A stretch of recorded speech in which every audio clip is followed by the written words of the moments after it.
थेंब थेंब पाण्यासाठी पिंपळखुटा येथील आदिवासींची कसरत। सरकारची जलजीवन मिशन योजना फक्त कागदावरच, आदिवासींनी सोखर्चाने व मेहनतीने केली पाण्याची व्यवस्था, प्रशासनाचे दुर्लक्ष। जलजीवन मिशन ही भारत सरकारची एक महत्त्वाकांक्षी योजना आहे, ज्याद्वारे प्रत्येक ग्रामीण कुटुंबाला नळाद्वारे शुद्ध पिण्याचे पाणी उपलब्ध करून दिले जाते। नंदुरबार जिल्ह्यात या योजनेच्या अंमलबजावणीसाठी जिल्हा पाणी व स्वच्छता अभियान जिल्हा परिषद अंतर्गत काम सुरू करण्यात आले आहे।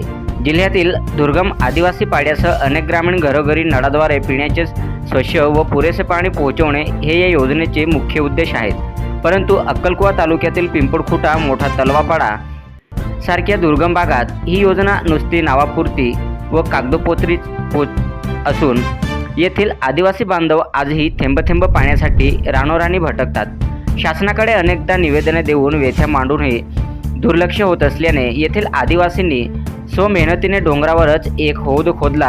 त्या हौदातून नळीवाटे आपल्या पाड्यात 2 किलोमीटरपर्यंत पाणी पोहोचवण्यासाठी मोठी कसरत केली आहे।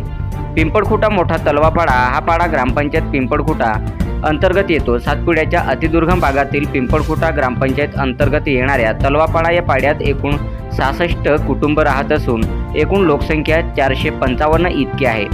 पिंपळखुटा ते मोठा तलवापाडा या गावाचे अंतर केवळ 4 किलोमीटर आहे।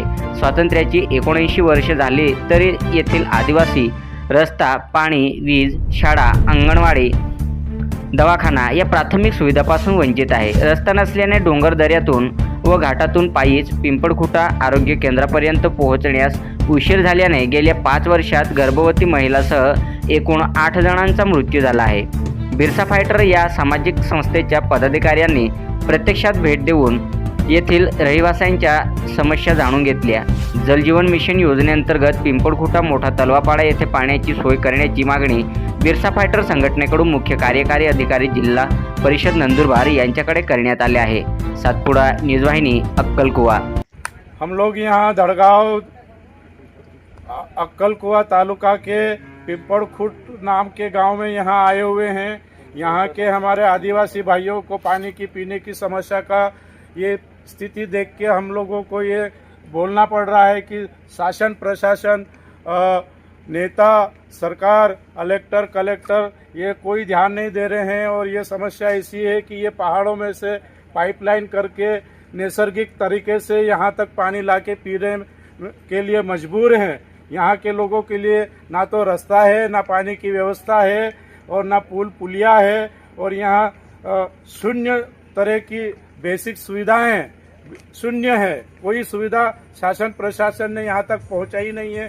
देश के 70 साल की आज़ादी के बाद भी आज यहाँ हमारे गरीब आदिवासियों के बेहाल है। यहाँ भूखे प्यासे रहते हैं पहाड़ों में, जंगलों में। और यहाँ के इलाके में ये 10 बार काम हो गया कागज पर वास्तविक में मैदानी हालत में ये हालत है। ये हम यहाँ बयां करने के लिए, देखने के लिए, विजिट करने के लिए हमारे लोगों के बीच में आए हैं। बस।